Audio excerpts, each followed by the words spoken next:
जब next topic है हमारा, नेक्स्ट टॉपिक है कि जो पहले टॉपिक किया हमने, पहला टॉपिक किया था issue of debentures in cash, कि जब हम डिबेंचर्स इशू करते हैं कैश में तो कौन कौन सी एंट्रीज होती है। तो हमारे पास 3 एंट्रीज थी, एक पार की, एक प्रीमियम की और एक डिस्काउंट। वो तीनों केसेस हम 2 उसमें कर सकते हैं, एक इंस्टॉलमेंट में और एक लमसम। बट अब मेरे पास क्या है, issue of debentures other than cash, कि हम क्या करेंगे, issue of debentures other than cash, कि जो अब मेरा डिबेंचर्स इशू किए जाएंगे वो डिबेंचर्स इशू किए जाएंगे अदर देन कैश। तो इस केस में मेरे पास वो 3 केस आएंगे। पहला आएगा कि मैं पार में इशू कर सकता हूँ, दूसरा आएगा मैं प्रीमियम में इशू कर सकता हूँ, और तीसरा आएगा मैं डिस्काउंट में इशू कर सकता हूँ। ठीक है, तीनों केस में मैं इशू कर सकता हूँ, बस तीनों केस ये लगेंगे किस पे, ये तीनों केस लगते हैं हमारे 3 जनों पे। एक लगेगा प्रमोटर पे, एक लगेगा अंडरराइटर पे,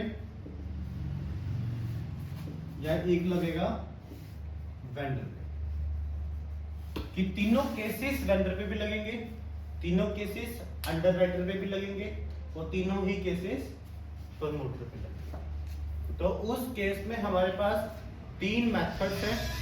ठीक है, प्रमोटर, अंडरराइटर और वेंडर। प्रमोटर के केस में भी 3 केस है, पार, प्रीमियम, डिस्काउंट। एंड अंडरराइटर के केस में भी कितने केस हैं, 3, पार, प्रीमियम, डिस्काउंट। और वेंडर के केस में भी पार, प्रीमियम, डिस्काउंट। तीनों मेथड्स कैलकुलेट करने हैं 1 बाय 1। पहला मेथड टॉपिक शुरू करते हैं। पहला टॉपिक क्या है, प्रमोटर। कि आप डिबेंचर्स क्या कर रहे हो, प्रमोटर को इशू कर रहे हो एट पार पे। कि जब भी पार पे इशू किया जाएगा प्रमोटर को, उस केस में देखो एंट्री क्या पास की जाएगी, सिंपल सी एंट्री पास की जाएगी, incorporation expenses, incorporation expenses account debit to promoter. ये आपने प्रमोटर को इनकॉर्पोरेशन एक्सपेंसेस देने थे, वो ड्यू कर दिए। उसके बाद आपने क्या करना है, promoter account debit to percentage debenture. कि आपने उसको क्या दे दिए, कैश देने के बजाय उसको क्या इशू कर दिए, डिबेंचर्स इशू कर दिए। तो ये हमारा पहला केस हो गया, प्रमोटर एट, जब प्रमोटर को एट पार्क पे आप डिबेंचर्स इशू कर रहे हो। उसके बाद हमारे पास सेकंड केस आएगा एट प्रीमियम का। अब प्रीमियम के केस में क्या होगा, पहली एंट्री सेम रहेगी, एक्सपेंसेस ड्यू किए जाएंगे, incorporation expenses account debit to promoter. उसके बाद promoter account debit to dash percentage debentures and to SPR. कि इसके साथ साथ उससे क्या लिया जाएगा, एसपीआर भी उससे लिया जाएगा। उसके बाद जो थर्ड एंट्री की जाएगी, थर्ड मेथड हमारा एट डिस्काउंट। एट डिस्काउंट के केस में क्या होगा कि पहली एंट्री सेम रहेगी, प्रमोशनल, आप प्रमोशनल एक्सपेंसेस भी लिख सकते हो, इनकॉर्पोरेशन एक्सपेंसेस भी लिख सकते हो, और प्रमोशनल एक्सपेंसेस भी लिख सकते हो। दोनों का मतलब सेम होता है। तो promotional expenses account debit to promoter and promoter account debit discount on issue of debentures debit to percentage debenture. कि आप एट डिस्काउंट में ऐसे एंट्री पास करोगे। तो सिंपल सा केस है हमारा प्रमोटर का, प्रमोटर में 3 केस आते हैं, एट पार पे, एट प्रीमियम पे और एट डिस्काउंट। तो तीनों केसेस में आपकी एंट्री ऐसे पास की जाएगी। पार की केस में promotional expenses account debit to promoter, promoter account to percentage debentures account. Premium पे उससे प्रीमियम मांगा जाएगा, डिस्काउंट के केस में उसको डिस्काउंट दे दिया जाएगा। सेकंड आता है हमारे पास अंडरराइटर।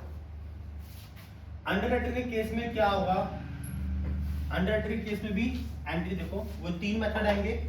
पहला मेथड आएगा अंडरराइटर का एट पार पे, कि जब अंडरराइटर को एट पार पे डिबेंचर्स इशू करने हैं, उस केस में क्या होगा कि आप underwriter commission account debit to underwriter लिखोगे। तो अंडरराइटर को कमीशन ड्यू कर दिया, उसके बाद underwriter account debit to dash percentage debentures, कि आप उसको पार पे डिबेंचर्स क्या कर दोगे, इशू कर दोगे। वैसे ही सेम एट हमारे पास प्रीमियम होगा और एट हमारे पास डिस्काउंट होगा। प्रीमियम के केस में क्या एंट्री पास की जाएगी अंडरराइटर को, सबसे पहले उसको कमीशन ड्यू किया जाएगा। Underwriter commission account debit to underwriter, उसके बाद अंडरराइटर को डिबेंचर्स इशू कर दिए जाएंगे प्रीमियम पे। Underwriter account debit to percentage debentures to SPR। फिर थर्ड मेथड आता है हमारा एट डिस्काउंट पे। डिस्काउंट के केस में भी फर्स्ट एंट्री सेम रहेगी, underwriter commission account debit to underwriter, कि अंडरराइटर को कमीशन ड्यू कर दिया, उसके बाद क्या करना है, underwriter account debit discount on issue of debentures account debit to percentage debentures account. तो वेंडर के केस में भी ये थर्ड एंट्री पास हो जाए। क्लियर। प्रमोटर में भी 3 केस है, पार प्रीमियम डिस्काउंट, और अंडरराइटर में भी 3 केस है, पार प्रीमियम डिस्काउंट। हमारा प्रमोटर हो गया, अंडरराइटर हो गया। अब तीसरा क्या बचता है हमारे पास, वेंडर। वेंडर करने से पहले वेंडर का मीनिंग क्लियर होना चाहिए, वेंडर होता कौन है। वेंडर हम उसको बोलते हैं कि जो हमारा लगा लगाया बिजनेस बाय कर लेता है या एक्वायर कर लेता है। कि अब क्या होगा, एक कंपनी दूसरी कंपनी का लगा लगाया बिजनेस बाय कर ले, तो उसको हम क्या बोलते हैं, वेंडर। तो जो कंपनी हमसे बाय कर रही है तो उसको उसके बदले क्या कैश देना चाहिए, बट वो कहता है कि मेरे पास कैश नहीं है, मुझे कैश चाहिए भी नहीं, तो मुझे अपनी कंपनी के डिबेंचर्स इशू करने हैं। तो अब वो क्या करेगा, पेमेंट के बदले हमसे क्या ले लेगा, डिबेंचर्स ले लेगा। तो उस केस में हमने थर्ड केस करना है वेंडर। याद रखना, वेंडर के केस में भी 3 केस बनेंगे हमारे पास, at par, at premium, at discount. तो जो भी 3 केसेस हैं वो हर किसी में आएंगे, ठीक है। चाहे कैश पे इशू कर लो, चाहे आप प्रीमियम पे इंस्टॉलमेंट में इशू कर लो, चाहे आप लमसम में, चाहे आप प्रमोटर को, चाहे वेंडर, चाहे अंडरराइटर को। तो जो तीसरा केस है हमारे पास क्या है, वेंडर है। वेंडर के केस में क्या होगा, सबसे पहले एक एंट्री पास की जाएगी जिसको हम बोलते हैं buying of assets, buying of liability. ये आप बिजनेस क्या कर रहे हो, अक्वायर कर रहे हो, तो उस केस में एंट्री पास की जाती है कि जितने भी आपके सन्ड्री एसेट्स होंगे, सन्ड्री एसेट्स अकाउंट डेबिट, और जितने भी आपकी सन्ड्री लायबिलिटीज होंगी वो क्या हो जाएंगी, क्रेडिट, ठीक है। और जो आपने अमाउंट सेट करी वेंडर की, वो वेंडर की अमाउंट भी क्या हो जाएगी, क्रेडिट।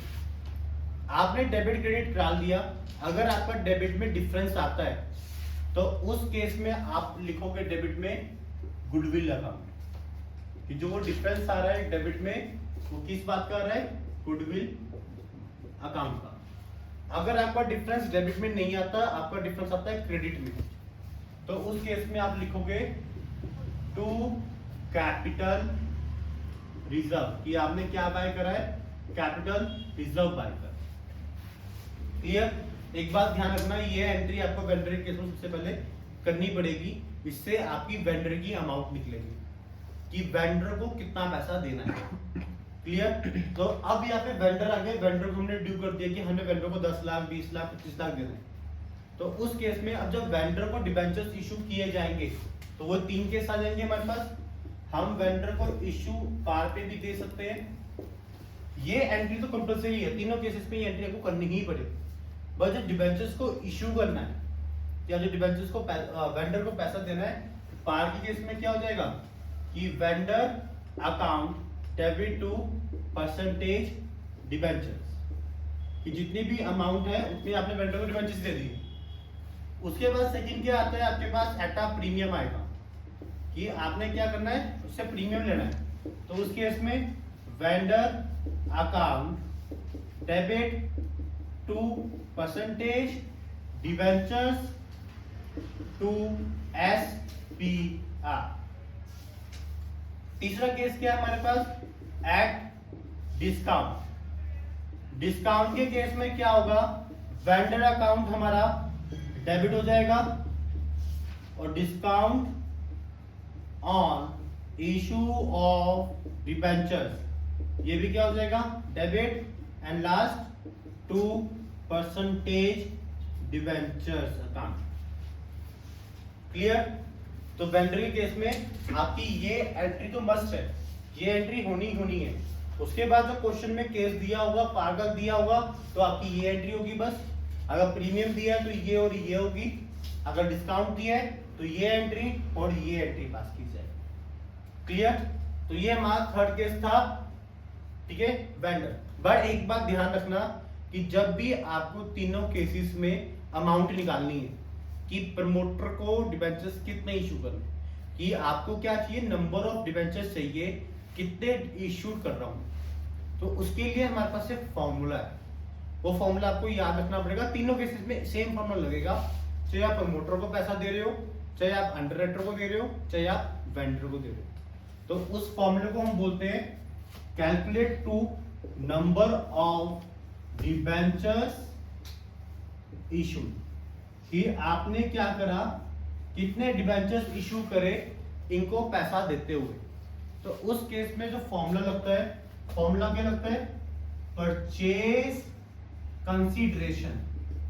परचेज कंसीडरेशन का मतलब है कि अगर आप प्रमोटरी केस में परचेज कंसीडरेशन को कंसीडर करोगे तो वो होगा आपका इनकॉर्पोरेशन एक्सपेंसेस, कि आपने कितने एक्सपेंसेस की उससे बात की थी। अंडरराइटर में होगा कमीशन, उसका कमीशन कितने का बोला गया। वेंडर के केस में होगा कि आपने उसको कितने पैसे देने हैं। तो जो भी परचेज कंसीडरेशन होगी वो ऊपर आ जाएगा और डिवाइड बाय होगा net price of issue of debentures, कि जो भी डिबेंचर्स आप नेट प्राइस में इशू कर रहे हो, अगर आप पार में इशू कर रहे हो तो 100 रुपए आ जाएगा, प्रीमियम में इशू कर रहे हो तो 105 आ जाएगा, डिस्काउंट पे इशू कर रहे हो तो 95 आ जाएगा। तो जो भी केस होगा आप उस केस के अकॉर्डिंग उसमें अमाउंट डालकर आप क्या कैलकुलेट कर लोगे, नंबर ऑफ डिबेंचर्स इशू। और जो ये क्वेश्चन है सीबीएसई बोर्ड में 100% आता ही आता है। 3 नंबर में ये क्वेश्चन आने ही आ रहा है कि आपको बोलेगा pass the general entry related to the issue of debentures other than cash. तो आपको याद होना चाहिए, क्वेश्चन में प्रमोटर का नाम भी दिया होगा और क्वेश्चन में अंडरराइटर का भी नाम दिया होगा और क्वेश्चन में वेंडर का नाम भी दिया होगा। जो ये क्वेश्चन है ये पंजाब बोर्ड में भी आता है और सीबीएसई बोर्ड में भी आता है, हर साल आता है। 100% गारंटी है कि ये क्वेश्चन बोर्ड में आना ही आना। तो बट आपको बस एक चीज ध्यान रखनी है कि इसमें फॉर्मूला गलत नहीं लगाना, कि अगर आपका फॉर्मूला से नंबर ऑफ डिबेंचर्स इशू गलत निकल गए तो उससे आपकी एंट्री गलत हो सकती है। तो ठीक है, तो आपने क्या करना है ये ध्यान रखना।